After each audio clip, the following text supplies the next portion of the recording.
ನಮಸ್ಕಾರ ಪಾಟೀಲ್ರೆ.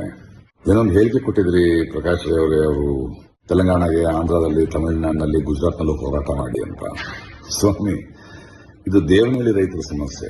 ಕರ್ನಾಟಕದಲ್ಲೇ ದೇವನಹಳ್ಳಿನಲ್ಲೇ ಹೋರಾಟ ಮಾಡಬೇಕು. ಅಲ್ಲೆಲ್ಲ ಹೋರಾಟ ಮಾಡಿದೀವಿ. ತಮಿಳುನಾಡಿನಲ್ಲಿ 100 ದಿನ ರೈತರು ಮಹಾಪ್ರಭು ಮುಂದೆ ಡೆಲ್ಲಿಲಿ ಕೂತಾಗ ಹೋಗಿ ಕೂತವನು ನಾನೇ. ಪಂಜಾಬ್, ಹರಿಯಾಣದ ರೈತರು ಹೋರಾಟ ಮಾಡೋದಾಗಿದ್ದವನು ನಾನೇ. ನಾವು ಎಲ್ಲ ಕಡೆನೂ ಮಾತಾಡ್ತೀವಿ. ನಾವು ಮಣಿಪುರದಲ್ಲಿ ಅನ್ಯಾಯ ಆದ್ರೂ ಮಾತಾಡ್ತೀವಿ, ಪ್ಯಾಲೆಸ್ಟೀನ್ ಅನ್ಯಾಯ ಆದ್ರೂ ಮಾತಾಡ್ತೀವಿ. ಇನ್ನು ಗುಜರಾತಿನ ಗುಜರಾತಿ ಮಹಾಪ್ರಭು ಪ್ರಧಾನಿಯವರನ್ನ ನಿಮಗಿಂತ ಹೆಚ್ಚು ಪ್ರಶ್ನೆ ಮಾಡೋನು ನಾನೇ. ಆಯಾ ಹೋರಾಟಗಳಲ್ಲಿ ಮಾಡ್ತಾ ಇರ್ತೀವಿ. ಯಾಕಂದ್ರೆ ನಾವು ಯಾವ ಪಕ್ಷದವರು ಅಲ್ಲ, ಜನರ ಪಕ್ಷದವರು. ನೀವು ಒಂದು ಪಕ್ಷದವರು. ಹೀಗಾಗಿ ಜನರಿಗೆ ಎಲ್ಲ ಸಮಸ್ಯೆ ಆದರೂ ಮಾತಾಡೋದು ನಮ್ಮ ಕರ್ತವ್ಯ. ಅದು ಹೋರಾಟ. ಅದು ನಿಮ್ಗೆ ಅರ್ಥ ಆಗಲ್ಲ ಬಿಡಿ. ಇನ್ನು ಈ ದೇವನಹಳ್ಳಿ ವಿಷಯಕ್ಕೆ ಬರೋಣ. ನೋಡಿ, ಮುಖ್ಯಮಂತ್ರಿಗಳು ಸಭೆ ಕರೆದು ಒಂದು ಮಾತು ಹೇಳಿದ್ದಾರೆ. ನಾವು ಜನಪರವಾಗಿ ನಿರ್ಧಾರ ತಗೋಬೇಕು ಅಂತಿದ್ದೀವಿ. ಆದರೆ ಅದರಲ್ಲಿ ಒಂದು ಕಾನೂನಿನ ಒಂದಷ್ಟು ಕಷ್ಟಗಳಿವೆ. ಅದನ್ನು ನಾನು 15ನೇ ತಾರೀಕು ಹೇಳ್ತೀನಿ ಅಂತ ಹೇಳಿದ್ದಾರೆ. ಅದರ ಬಗ್ಗೆ ಯೋಚನೆ ಮಾಡಿ ಹೇಗೆ ಅದರ ಕಾನೂನಿನ ಕಷ್ಟಗಳನ್ನು ತೀರಿಸಬಹುದು, ಜನಪರವಾಗಿ ಒಂದು ನಿಲುವು ಹೇಗೆ ತಗೋಬಹುದು ಅಂತ.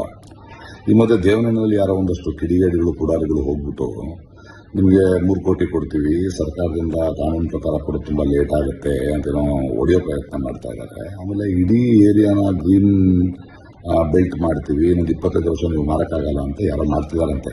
ಅದೇನು ನಿಮ್ಗೆ ಪರಿಚಯ ಇದ್ರೆ ಈ ಥರ ಕಬ್ಬೆಲ್ಲ ಮಾಡಬೇಡ ಅಂತ ಹೇಳಿ. ಯಾಕಂದ್ರೆ ಕಾನೂನು ರೀತಿ ಒಂದು ಪರಿಹಾರ ಇದೆ. ಅದಕ್ಕೆ ನೀವು ಕೂತ್ಕೊಂಡು ಮಾತಾಡಿ. 15ನೇ ತಾರೀಕು ಟೈಮ್ ತಗೊಂಡಿದ್ದೀರಿ ಸರ್ಕಾರ. ನಿಮಗೇನಾದರೂ ಅದರಲ್ಲಿ ಬಗೆಹರಿದಿದ್ರೆ ನಮ್ಮ ಹತ್ರ ಬನ್ನಿ. ನಮ್ಮಲ್ಲೂ ತಜ್ಞರು, ನ್ಯಾಯ ತಜ್ಞರು ಇದ್ದಾರೆ. ನಿವೃತ್ತ ನ್ಯಾಯಾಧೀಶರಿದ್ದಾರೆ, ಗೋಪಾಲ್ ಗೌಡ್ರು.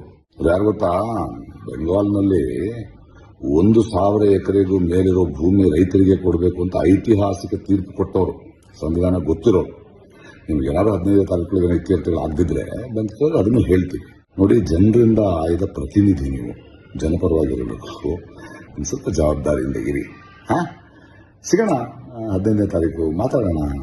ಮುಂಚಿನ ಕೃಷ್ಣ ಏನಿದೆ ಅದನ್ನು ನೋಡೋದ್ರ ಬಗ್ಗೆ ಯೋಚನೆ ಮಾಡಿ, ಅದನ್ನು ಸಾಲ್ವ್ ಮಾಡೋದ್ರ ಬಗ್ಗೆ ಯೋಚನೆ ಮಾಡಿ. ಓಕೆ ಪಾಟೀಲ್ರೆ, ಸಿಗ್ತೀನಿ 15ನೇ ತಾರೀಕು. ಬಾಯ್, ಗುಡ್ ನೈಟ್.